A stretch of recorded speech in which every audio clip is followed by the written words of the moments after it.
Assalamualaikum warahmatullahi wabarakatuh.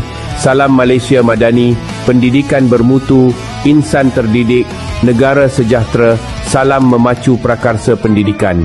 Ramadan ialah bulan penuh keberkatan dan peluang untuk kita memperbaiki diri.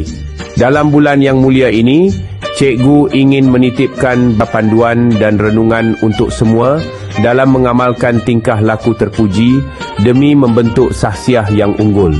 Pertama, jaga adab dan akhlak. Bertutur dengan sopan, hormati guru dan rakan serta kawal emosi ketika berpuasa.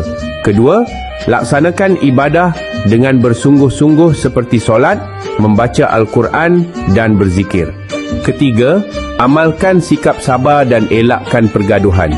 Keempat, patuhi peraturan sekolah dan laksanakan tanggungjawab dengan penuh disiplin.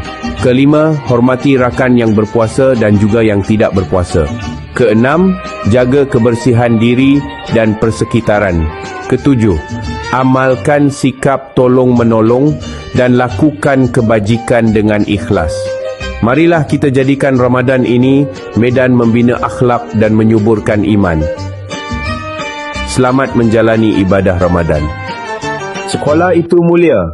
Tahun ini, tahun kita.